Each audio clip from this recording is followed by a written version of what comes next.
ಶ್ರೀ ಗುರು ಬಸವಲಿಂಗಾಯ ನಮಃ. ಇವತ್ತಿನ ಆರೋಗ್ಯ ಮತ್ತು ಆಧ್ಯಾತ್ಮಿಕ ಕಾರ್ಯಕ್ರಮಕ್ಕೆ ಬಸವ ಟಿವಿಯ ಸಮಸ್ತ ವೀಕ್ಷಕರುಗಳಿಗೆ ಆತ್ಮೀಯ ಸ್ವಾಗತವನ್ನು ಕೋರ್ತಾ ಇದ್ದೀನಿ. ಶರಣು ಶರಣಾರ್ಥಿ. ಇವತ್ತಿನ ಕಾರ್ಯಕ್ರಮ ಏನು ನೋಡಿ, ಎಲ್ಲದಕ್ಕೂ ಕೂಡ ಆರೋಗ್ಯನೇ ಬಹಳ ಮುಖ್ಯ ಅಂತ ನಿಮಗೂ ಕೂಡ ಈಗಾಗಲೇ ತಿಳಿದು ಬಂದಿದೆ. ಸಾಕಷ್ಟು ಎಪಿಸೋಡ್ಗಳಲ್ಲಿ ಅದರ ಬಗ್ಗೆ ನಾನು ನಿಮಗೆ ಒತ್ತು ಕೊಡ್ತಾ ಬರ್ತಾ ಇದ್ದೀನಿ. ಇವತ್ತಿನ ಟಿಪ್ಸ್ ಹೇಳಿ ಮುಂದಿನ ಕಾರ್ಯಕ್ರಮವನ್ನು ಪ್ರಾರಂಭ ಮಾಡ್ತಿದ್ದೀನಿ. ನೋಡಿ, ಈಗ ಹೇಳಿ ಕೇಳಿ ಚಳಿಗಾಲ ಪ್ರಾರಂಭ ಆಯಿತು. ಇನ್ನು ಪೂರ್ತಿ ಆಗಿಲ್ಲ, ಆದರೂ ಕೂಡ ಪ್ರಾರಂಭದ ಹಂತದಲ್ಲಿದೆ. ಈ ಸತಿಯ ಒಂದು ಪ್ರಿಡಿಕ್ಷನ್ ಪ್ರಕಾರ ಚಳಿಗಾಲ ಇನ್ನು ಜಾಸ್ತಿ ಆಗುತ್ತೆ ಅಂತ ಹೇಳ್ತಾ ಇದ್ದಾರೆ. ಸಾಮಾನ್ಯವಾಗಿ ಬೆಂಗಳೂರು ಸುತ್ತಮುತ್ತಲದಲ್ಲಿ 14 ಡಿಗ್ರಿ ಇದ್ದಿದ್ದು ಈ ಸತಿ 12ಕ್ಕೆ ಬರುತ್ತೆ ಅನ್ನೋ ಒಂದು ಸೂಚನೆ ಕೂಡ ನಮಗೆ ಬರ್ತಾ ಇದೆ. ಅಂದಮೇಲೆ ಈಗಿನ ಸಮಯದಲ್ಲಿ ನಮ್ಮ ಆರೋಗ್ಯದ ಕಡೆ ನಾವು ಗಮನ ಕೊಡಬೇಕಲ್ವಾ. ಹಾಗಾಗಿ ಕೆಲವೊಂದು ಬಹಳ ಮುಖ್ಯವಾದಂತಹ ನಮ್ಮ ಅಡುಗೆ ಮನೆಯಲ್ಲಿ ಸಿಗುವಂತಹ ವಸ್ತುಗಳಿಂದ ನಮ್ಮ ಆರೋಗ್ಯವನ್ನು ಸುಧಾರಿಸುವಂತಹ ಸಣ್ಣ ಪುಟ್ಟ ವಿಧಾನಗಳನ್ನು ನಾನು ನಿಮಗೆ ಇವತ್ತು ಹೇಳ್ಕೊಡ್ತೀನಿ. ಮೊದಲಿಗೆ ಬೆಳ್ಳುಳ್ಳಿ, ಕರಿಯ ಉಪ್ಪು, ಜೀರಿಗೆ ಮತ್ತು ಶುಂಠಿ, ಮೆಣಸು ಮತ್ತು ಹಿಪ್ಪಲಿ, ಇದರಲ್ಲಿ ಯಾವುದಾದ್ರೂ ಒಂದು ಮೂರನ್ನು ಹಾಕೊಂಡು ಚೆನ್ನಾಗಿ ಕಷಾಯ ಮಾಡಿ ಕುಡಿದಾಗ ಯಾವುದೇ ರೀತಿಯ ಜ್ವರ ಆಗಲಿ, ಕೆಮ್ಮಾಗಲಿ, ನೆಗಡೆ ಆಗಲಿ ಯಾವುದು ಬರೋದಿಲ್ಲ ಬಂಧುಗಳೇ. ಹಾಗೆ ನಮ್ಮ ಮೈನಲ್ಲಿ ಇಮ್ಯುನಿಟಿ ಶಕ್ತಿ ಕೂಡ ಜಾಸ್ತಿ ಆಗ್ತಾ ಹೋಗುತ್ತೆ. ಕಾರಣ ಇಷ್ಟೇ, ಬೆಳ್ಳುಳ್ಳಿನಲ್ಲಿ ಇಷ್ಟು ವಿಶೇಷ ಶಕ್ತಿ ಇದೆ ಅಂತಂದರೆ ನಮ್ಮಲ್ಲಿರುವಂಥ ಎಲ್ಲ ಔಷಧಿಯ ಗುಣಗಳ ಇರುವಂತಹ ವಸ್ತುಗಳಿಗಿಂತ ಬೆಳ್ಳುಳ್ಳಿ ಬಹಳ ವಿಶೇಷವಾದ್ದು. ಉದಾಹರಣೆಗೆ ಆ ಬೆಳ್ಳುಳ್ಳಿ ಇಷ್ಟು ಫಾಸ್ಟಾಗಿ ನಮ್ಮ ದೇಹದಲ್ಲಿ ಪ್ರವಹಿಸುತ್ತೆ ಅಂತಂದರೆ ಒಂದು ಉದಾಹರಣೆ ಕೊಡ್ತೀನಿ ನಿಮಗೆ. ಒಂದು ಬೆಳ್ಳುಳ್ಳಿಯ ಸಣ್ಣ ಒಂದು ಉಂಡೆ ಚಟ್ನಿ ಮಾಡಿ ನಿಮ್ಮ ಅಂಗಾಲಿನ ಹೆಬ್ಬೆರಳಿಗೆ ಕಟ್ಟಿದ್ರೆ ಕೇವಲ 30 ಸೆಕೆಂಡ್ಗಳಲ್ಲಿ ನೀವು ಉಸಿರನ್ನು ಬಿಟ್ಟಾಗ ಅದರ ವಾಸನೆ ನಿಮ್ಮ ಬಾಯಿಂದ ಬರುತ್ತೆ. ಅಂದರೆ ನಮ್ಮ ಕಣಗಳಲ್ಲೂ ಕೂಡ ಅಷ್ಟು ಫಾಸ್ಟಾಗಿ ಅಟಾಮಿಕ್ ರಿಯಾಕ್ಟರ್ ಥರ ನಮ್ಮ ದೇಹವನ್ನು ಎಂಟರ್ ಆಗಿ ಅದು ಮೂವ್ ಆಗ್ತಾ ಹೋಗುತ್ತೆ ಬಿಟ್ಟುಗಡೆ. ಅಂತಹ ಶಕ್ತಿ ಇರುವಂಥ ಔಷಧಿ ಬೇರೆ ಇನ್ಯಾವುದೂ ಇಲ್ಲ. ನೆಕ್ಸ್ಟ್ ನೀಲಗಿರಿ ಎಣ್ಣೆ, ಅದಕ್ಕಿಂತ ಬಹಳ ಪ್ರಬಲವಾದ್ದು ಅಂತಂದರೆ ಬೆಳ್ಳುಳ್ಳಿ. ಹಾಗಾಗಿ ಈ ಚಳಿಗಾಲದಲ್ಲಿ ಯಾರು ಈ ಬೆಳ್ಳುಳ್ಳಿ, ಕರಿ ಉಪ್ಪು, ಜೀರಿಗೆ, ಮೆಣಸು, ಹಿಪ್ಪಲಿ ಮತ್ತು ಶುಂಠಿ ಇದರ ಸಂಪ್ರಮಾಣದಲ್ಲಿ ತಗೊಂಡು ಕಷಾಯವನ್ನು ಮಾಡಿ ಕುಡಿದಾಗ ಬೆಳಗ್ಗೆ ಮತ್ತು ಸಾಯಂಕಾಲ ಚಳಿಗಾಲದ ಬಗ್ಗೆ ನೀವು ಭಯನೇ ಪಡಬೇಕಾಗಿಲ್ಲ. ಮೈಕೈ ಒಡೆಯೋದಿಲ್ಲ, ಹಸಿವು ಚೆನ್ನಾಗಾಗುತ್ತೆ, ಸಣ್ಣ ಪುಟ್ಟ ರೋಗ ರುಜಿನಗಳು ನಿಮ್ಮ ಹತ್ರ ಕೂಡ ಬರೋದಿಲ್ಲ, ನಿದ್ರೆ ಕೂಡ ಚೆನ್ನಾಗಿ ಬರುತ್ತೆ. ಇನ್ನೊಂದು ನಿಂಬೆಯ ಎಲೆಯ ರಸ. ನಿಂಬೆಯ ಗಿಡದಲ್ಲಿ ಎಲೆ ಇರುತ್ತಲ್ಲ, ಆ ಎಲೆನ ಜಜ್ಜಿ ರಸವನ್ನು ತಗೊಳ್ಳಿ, ಅದಕ್ಕೆ ಸ್ವಲ್ಪ ಜೇನುತುಪ್ಪವನ್ನು ಸೇರಿಸಿ ಅದನ್ನು ಸಮಪ್ರಮಾಣದಲ್ಲಿ ಬೆಳಗ್ಗೆ ಮತ್ತು ಸಾಯಂಕಾಲ 3 ದಿನ ಕುಡಿದರೆ ಸಾಕು. ಹೊಟ್ಟೆಯಲ್ಲಿರುವಂತಹ ಜಂತು ಹುಳುಗಳು ಕೂಡ ನಿರ್ನಾಮ ಆಗುತ್ತೆ. ಇದನ್ನು ಮಕ್ಕಳಿಗೆ ವಿಶೇಷವಾಗಿ ಕೊನೆಯ ಪಕ್ಷ 6 ತಿಂಗಳಿಗೆ ಒಮ್ಮೆ ಆದರೂ ಕೊಡಬೇಕು. ಕಾರಣ ಈಗಿನ ಕಾಲದ ಜಂಕ್ ಫುಡ್, ಈ ಚಿಪ್ಸು, ಬರ್ಗರು, ಈ ಪರೋಟ ಇಂಥವೆಲ್ಲ ತಿಂದಿರ್ತಾರೆ. ಹೊಟ್ಟೆಯೊಳಗೆ ಮೈದಾ ಹಿಟ್ಟು ಅಂಥವೆಲ್ಲ ಗಟ್ಟಿಯಾಗಿ ಹುಳುಗಳು ಫಾರಮ್ ಆಗಿರುತ್ತೆ. ಜಂತು ಹುಳುಗಳಿಗೆ ಅದು ವಿಶೇಷ ಆಹಾರ. ಹಾಗಾಗಿ ಈ ನಿಂಬೆಯ ಎಲೆ ಮತ್ತು ಜೇನುತುಪ್ಪ ಇದನ್ನು ರಸ ಮಾಡಿ ಕುಡಿಸಿದಾಗ ಜಂತು ಹುಳುಗಳು ನಿವಾರಣೆ ಆಗುತ್ತೆ ಬಂಧುಗಳೇ. ಇವತ್ತಿನ ಕಾರ್ಯಕ್ರಮಕ್ಕೆ ಬರೋಣ. ಅರ್ಥ ರೇಖೆ ಇದ್ದರೆ ಫಲವೇನು, ಆಯುಷ್ಯ ರೇಖೆ ಇಲ್ಲದ ಮೇಲೆ. ಎಷ್ಟು ಚೆನ್ನಾಗಿದೆ ಅಲ್ವಾ ಬಸವಣ್ಣವರ ವಚನಗಳಲ್ಲಿ ಒಂದು ಇದು. ಅರ್ಥರೇಖೆ, ಕೈನಲ್ಲಿ ಅರ್ಥರೇಖೆ ಇರುತ್ತಂತೆ. ದುಡ್ಡು ಸಂಪಾದನೆ ಮಾಡ್ತಾನೆ, ಹಾಗೆ ಮಾಡ್ತಾನೆ, ಹೀಗೆ ಮಾಡ್ತಾನೆ. ಆದರೆ ಆಯುಷ್ಯ ರೇಖೆನೇ ಇಲ್ಲದೆ ಇದ್ಮೇಲೆ ಆ ದುಡ್ಡು ತಗೊಂಡು ಏನು ಮಾಡ್ತೀರಾ? ಹಂದೆಯ ಕೈಯಲ್ಲಿ ಚಂದ್ರಾಯುಧವಿದ್ದರೇನು, ಅಂಧಕನ ಕೈಯಲ್ಲಿ ದರ್ಪಣವಿದ್ದರೇನು. ಒಬ್ಬ ಕುರುಡ ಇರ್ತಾನೆ, ಅವನ ಕೈನಲ್ಲಿ ಕನ್ನಡಿ ಕೊಟ್ಟರೆ ಏನಾದ್ರು ಉಪಯೋಗ ಇದೆಯಾ? ಏನಿಲ್ಲ. ಮರ್ಕಟನ ಕೈಯಲ್ಲಿ ಮಾಣಿಕ್ಯವಿದ್ದರೆ ಫಲವೇನು. ಮಾಣಿಕ್ಯದ ಬೆಲೆ ಒಂದು ಮರ್ಕಟಕ್ಕೆ ಗೊತ್ತಿರುತ್ತಾ? ಅದು ಗೊತ್ತಿರೋದಿಲ್ಲ.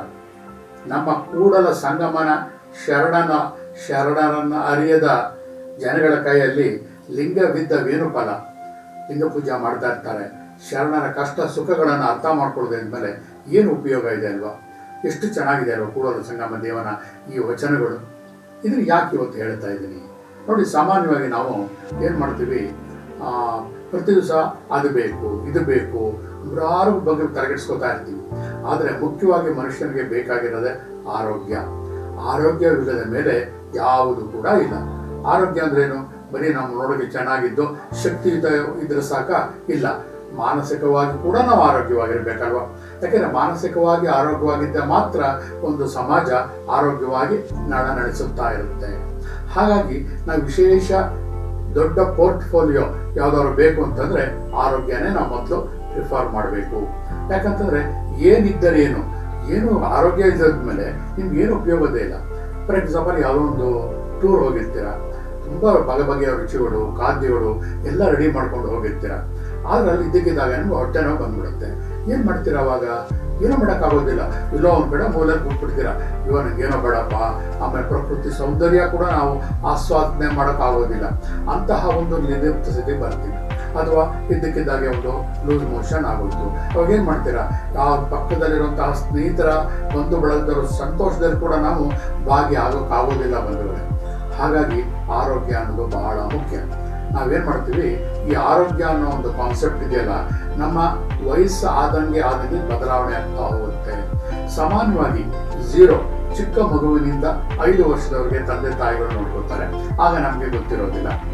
5ರಿಂದ 15ರವರೆಗೆ ಸ್ವಲ್ಪ ನಾವು ಕಾರಣರಾಗಿರ್ತೀವಿ. ಚಾಕ್ಲೇಟ್ ಬೇಕು, ಸ್ವೀಟ್ ಬೇಕು, ಹಾಗೆ ಹೀಗೆ ಅಂತ.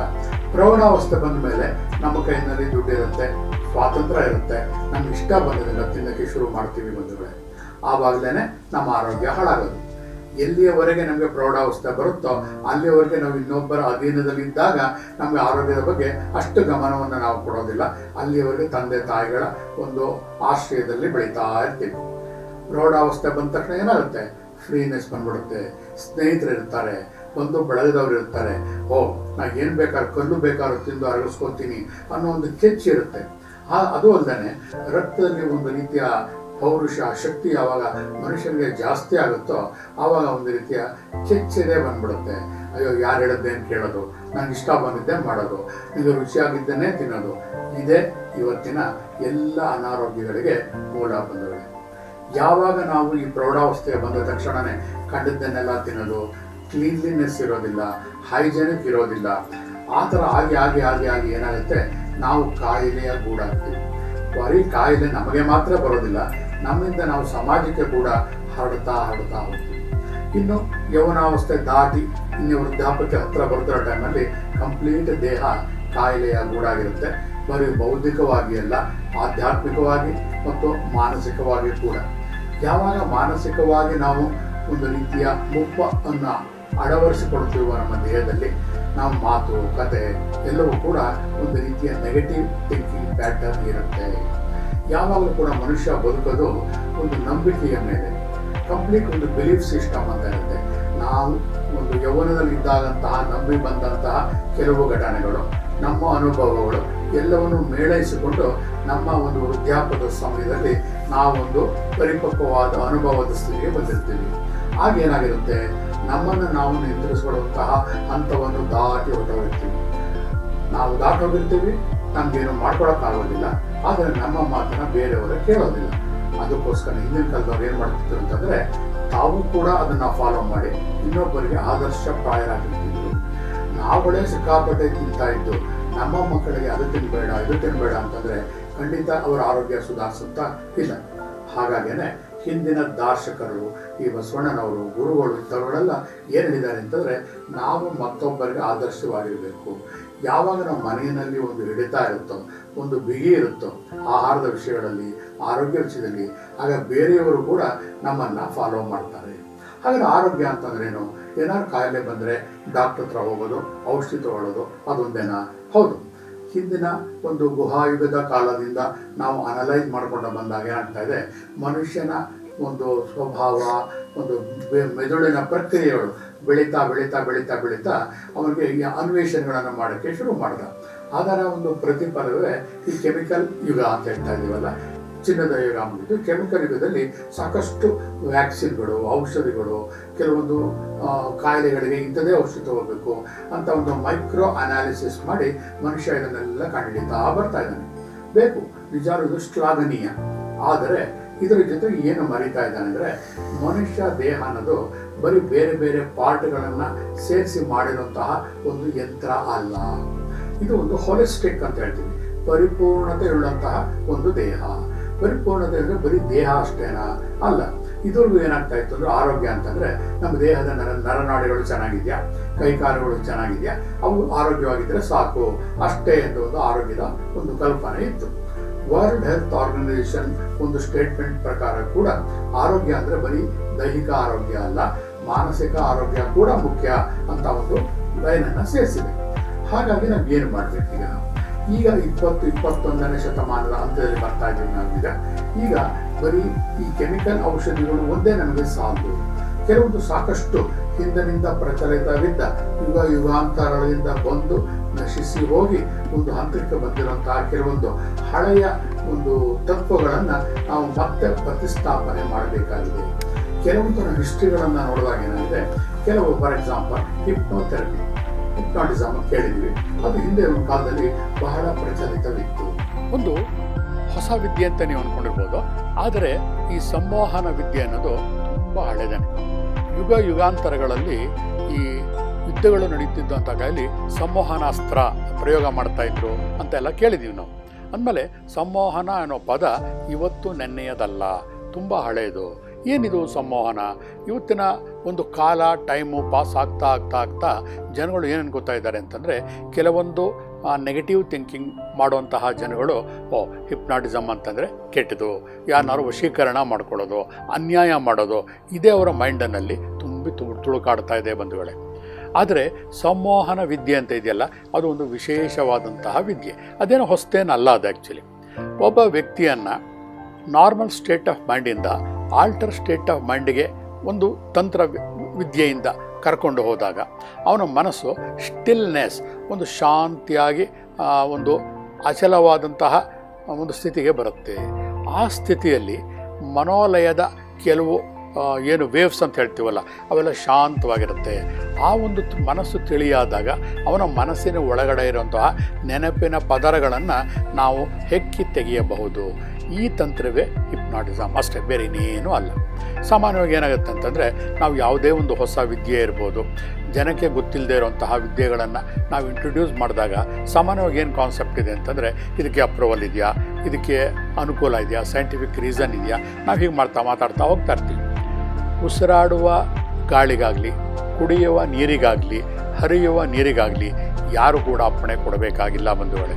ಯಾಕಂದರೆ ಈ ಹಿಪ್ನಾಟಿಸಮ್ ಅನ್ನೋ ವಿದ್ಯೆ ಹೊಸದು, ಹೊರಗಡೆಯಿಂದ ಬಂದಿದ್ದಂತಹ ವೈಜ್ಞಾನಿಕ ವಿಶ್ಲೇಷಣೆ ಮಾಡೋಕ್ಕಾಗದೇ ಇರುವಂಥ ವಸ್ತುವೇನಲ್ಲ. ಅದು ನಮ್ಮ ಮನಸ್ಸನ್ನು ನಾವೇ ಅನಲೈಸ್ ಮಾಡ್ಕೊಳ್ಳೋಂತಹ ಒಂದು ಸಣ್ಣ ವಿದ್ಯೆ ಅಷ್ಟೇ. ಅದರಲ್ಲಿ ಇದರ ಲಾಭ ಏನಿದೆ ನೋಡಿ. ಸಾಮಾನ್ಯವಾಗಿ ಕೆಲವು ವ್ಯಕ್ತಿಗಳನ್ನು ನಾವು ಒಂದು ಸಂವಹನ ನಿದ್ರೆಗೆ ಒಂದು ಸೂಕ್ಷ್ಮ ಸ್ಥಿತಿಗೆ ಕರ್ಕೊಂಡು ಹೋದಾಗ ಏನಾಗುತ್ತೆ ನೋಡಿ. ಆವಾಗ ನಾರ್ಮಲ್ಲಾಗಿ ಮಾತಾಡುವಾಗ ಆ ವ್ಯಕ್ತಿ ಸಹಜವಾಗಿ ಮಾತಾಡ್ತಾ ಇರ್ತಾನೆ, ಆದರೆ ಯಾವತ್ತೋ ನಡೆದಂತಹ ಕೆಲವು ಘಟನೆಗಳು ಅವನಿಗೆ ನೆನಪಿರೋದಿಲ್ಲ. ಆದರೆ ಈ ಸಂವಹನ ಸ್ಥಿತಿಯಲ್ಲಿ ಆ ಮನುಷ್ಯನ ಹಿಂದಿನ ವಯಸ್ಸಿರುವ, ಅವನಿಗೀಗ 40 ಇದ್ದರೆ ಅವನ 1ನೇ ವಯಸ್ಸು, 2ನೇ ವಯಸ್ಸು, ಅಥವಾ ತಾಯಿಯ ಗರ್ಭದಲ್ಲಿರ್ಬೋದು, ಅಥವಾ ಅವನ ಹಿಂದಿನ ಜನ್ಮದಲ್ಲಿರ್ಬೋದು, ಅದೆಲ್ಲವನ್ನು ಕೂಡ ಮತ್ತೆ ರಿಟ್ರೈವ್ ಮಾಡಬಹುದು. ಇದು ಸೈಂಟಿಫಿಕ್ ಆಗಿ ಕೂಡ ಪ್ರೂವ್ ಆಗಿದೆ. ಆದರೆ ಹಿಂದೆ ಕೆಲವು ಯುಗಾಂತರಗಳಲ್ಲಿ ನಡೆದಂತಹ ಕೆಲವು ಯುದ್ಧಗಳು, ಸೆಕೆಂಡ್ ವರ್ಲ್ಡ್ ವಾರ್, ಈ ಒಂದು ಸಂದರ್ಭಗಳಲ್ಲಿ ಏನಾಗ್ತಾ ಇತ್ತು ಅಂತಂದರೆ, ಆಗಿನ ಒಂದು ಆಡಳಿತದ ಒಂದು ಕಂಟ್ರೋಲ್ ಬಂದಾಗ ಏನಾಯಿತು, ಈ ವಿದ್ಯೆಗಳನ್ನು ಹೆಚ್ಚಿಗೆ ಪ್ರಚಾರ ಆಗೋಕ್ಕೆ ಬಿಡ್ತಾ ಇರಲಿಲ್ಲ. ಹಾಗಾಗಿ ಇವೆಲ್ಲ ಕರೆಕ್ಟಾಗಿಲ್ಲ ಆಯಿತು.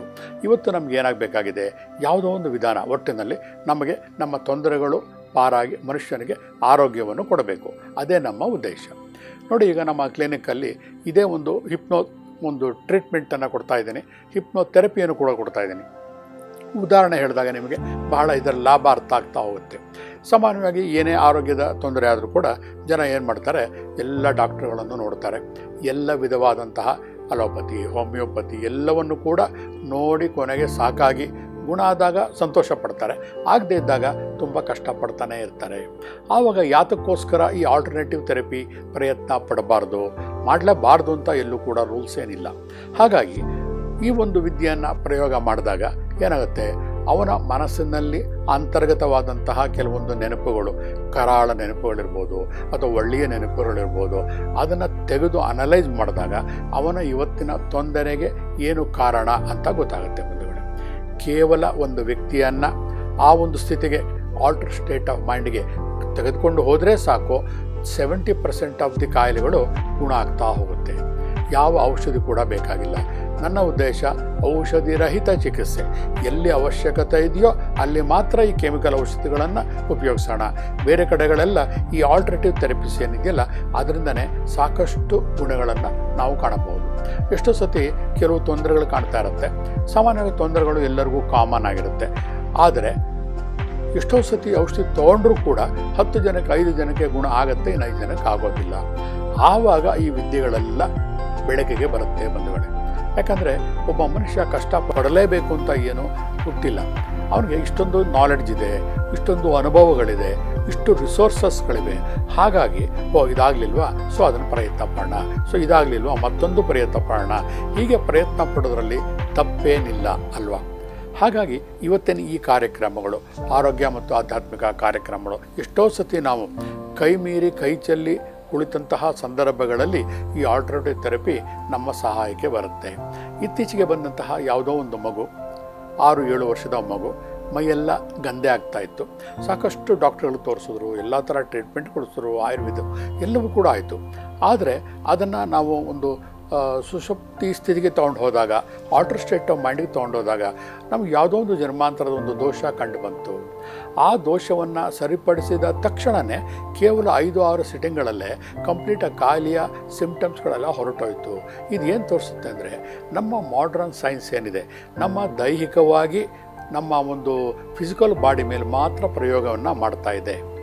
ಆದರೆ ನಾವು ಮರಿತಾ ಇರುವಂಥ ಒಂದು ಅಂಶ ಏನು ಅಂತಂದರೆ, ನಮ್ಮ ದೇಹ, ಈ ಜೀವನ ಅಂತಂದರೆ ಬರೀ ಕಣ್ಣಿಗೆ ಕಾಣುವ ಭೌತಿಕ ದೇಹ ಒಂದೇ ಅಲ್ಲ. ಇದರ ಹಿಂದೆ ಒಂದು ಆಸ್ಟ್ರಲ್ ಬಾಡಿ ಅಂತ ಕೂಡ ಇದೆ. ನಮ್ಮ ದೇಹದ ಹೊರಗೆ 7 ಲೇಯರ್ಗಳಲ್ಲಿ ಬೇರೆ ಬೇರೆ ಒಂದು ಕವಚದ ರೂಪದಲ್ಲಿ ಒಂದು ಪ್ರಭಾವಲಯ ಇದೆ. ಇದನ್ನು ಇವತ್ತು ಕೆರಲಿಯನ್ ಥಿಯರಿ ಆಫ್ ಫೋಟೋಗ್ರಫಿನಲ್ಲಿ ಯಾರು ಬೇಕಾದ್ರೂ ಕೂಡ ಫೋಟೋವನ್ನು ಕ್ಲಿಕ್ಕಿಸಿ ನಿಮ್ಮ ಔರಾಗಳನ್ನು, ಪ್ರಭೆಗಳನ್ನು ನೋಡ್ಕೋಬಹುದು ಬಂಧುಗಳೇ. ಅಂದಮೇಲೆ ನಮ್ಮ ಕೆಲಸ ಅರ್ಧ ಸುಲಭ ಆಯಿತು. ಹಿಂದೆ ಒಂದು ಕಾಲದಲ್ಲಿ ನಿಮ್ಮ ಸುತ್ತಲೂ ಒಂದು ಪ್ರಭೆ ಇದೆ, ಬೆಳಕಿದೆ ಅಂದರೆ ಯಾರೂ ನಂಬ್ತಾನೇ ಇರಲಿಲ್ಲ. ಯಾವಾಗ ನಮ್ಮ ಸುತ್ತಲಿರುವಂತಹ ಪ್ರಭೆ ಮಧ್ಯದಲ್ಲಿ ಕ್ರ್ಯಾಕ್ ಇರುತ್ತೋ ಆವಾಗ ಅದಕ್ಕೆ ಸಂಬಂಧಪಟ್ಟಂತಹ ಒಳಗಿನ ಒಂದು ಅಂಗಾಂಗಗಳಲ್ಲಿ ದೋಷ ಇದೆ ಅಂತ ಗೊತ್ತಾಗುತ್ತೆ. ಹಾಗೆಯೇ ಫಿಸಿಕಲ್ ಬಾಡಿ ನಾವು ಟ್ರೀಟೇ ಮಾಡಬೇಕಾಗಿಲ್ಲ. ಹೊರಗಿನ ಒಂದು ಕವಚವನ್ನು ಯಾವುದು ನಮ್ಮ ಎನರ್ಜಿ ಲೆವೆಲಲ್ಲಿ ಟ್ರೀಟ್ ಮಾಡ್ತಾಯಿದ್ರು ಸಾಕು, ನಮ್ಮ ಒಳಗಿನ ಆರ್ಗನ್ಗಳು ಸರಿ ಹೋಗುತ್ತೆ. ಈವನ್ ಕ್ಯಾನ್ಸರ್ ಕೂಡ ಕ್ಯೂರ್ ಮಾಡಬಹುದು. ಈಗ ಎಷ್ಟೋ ವಿಶ್ಲೇಷಣೆ ಮಾಡ್ತಾ ಇದ್ದಾರೆ. ಈ ಪ್ರಾಣಿಕ್ ಹೀಲಿಂಗು, ರೇಖಿ, ಈ ಒಂದು ಎನರ್ಜಿ ಹೀಲಿಂಗ್ ಸಿಸ್ಟಮಿಂದ ಈ ಕ್ಯಾನ್ಸರಿಂದ ಏನು ನೋವುಗಳನ್ನು ಅನುಭವಿಸ್ತಾ ಇದ್ದಾರಲ್ಲ ಅವ್ರುಗಳಿಗೆ ಹೀಲಿಂಗ್ ಮಾಡಿ ನೋವುಗಳನ್ನು ಶಮನ ಮಾಡ್ತಾ ಇದ್ದಾರೆ ಬಂಧುಗಳೇ. ಅಷ್ಟೇ ಅಲ್ಲ, ನಮ್ಮನ್ನೇ ನಾವೇ ಕೂಡ ಸೆಲ್ಫ್ ಹಿಪ್ನಟೈಸ್ ಮಾಡಿಕೊಂಡು ಕೆಲವು ಸಂದರ್ಭಗಳಲ್ಲಿ ನಮ್ಮ ಕೆಲವು ತೊಂದರೆಗಳನ್ನು ನಾವು ಗುಣಪಡಿಸ್ಕೋಬೋದು. ಒಂದು ಉದಾಹರಣೆ ಕೊಡ್ತೀನಿ, ಅದು ಮನೆಯಲ್ಲಿ ನೀವೇ ಮಾಡ್ಕೊಳ್ಳೋಂಥದ್ದು. ಕೇವಲ ಒಂದು ಮನೆಯಲ್ಲಿ ಬೆಳಗ್ಗೆ ಅರ್ಲಿ ಮಾರ್ನಿಂಗ್ ಎದ್ದ ತಕ್ಷಣ ನಿಮ್ಮ ಬೆಳಗಿನ ಶೌಚ ಕಾರ್ಯಕ್ರಮಗಳನ್ನು ಮುಗಿಸ್ಕೊಂಡು ಕೇವಲ 20 ನಿಮಿಷಗಳ ಕಾಲ ಸಮಯ ತಗೊಳ್ಳುತ್ತೆ. ಇದು ಒಂದು ಸುಖಾಸನದಲ್ಲಿ ಕೂತ್ಕೊಳ್ಳಿ, ಒಂದು ಚೇರಲ್ಲಿ. ಕೌಂಟಿಂಗ್ ಬ್ಯಾಕ್ವರ್ಡ್ ಅಂತ ಹೇಳ್ತೀವಿ, ಸಿಲ್ವಾ ಮೈಂಡ್ ಕಂಟ್ರೋಲ್ ಟೆಕ್ನಿಕ್ ಮೆಥಡಲ್ಲಿ.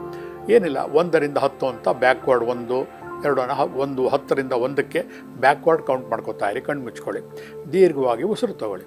ಹಾಗೇನಾಗುತ್ತೆ, 10 ರಿಂದ 1 ನೀವು ಬ್ಯಾಕ್ವರ್ಡ್ ಕೌಂಟ್ ಮಾಡ್ತಾ ಮಾಡ್ತಾ ಮಾಡ್ತಾ ನಿಮ್ಮ ಮನಸ್ಸು ಒಂದು ರೀತಿಯ ಸಂಮೋಹನ ಸ್ಥಿತಿಗೆ ಹೋಗುತ್ತೆ. ನಿದ್ರೆ ಆವರಿಸ್ಕೊಳ್ಳುವಂತಹ ಒಂದು ಸ್ಥಿತಿಗೆ ಹೋಗ್ತೀರಾ.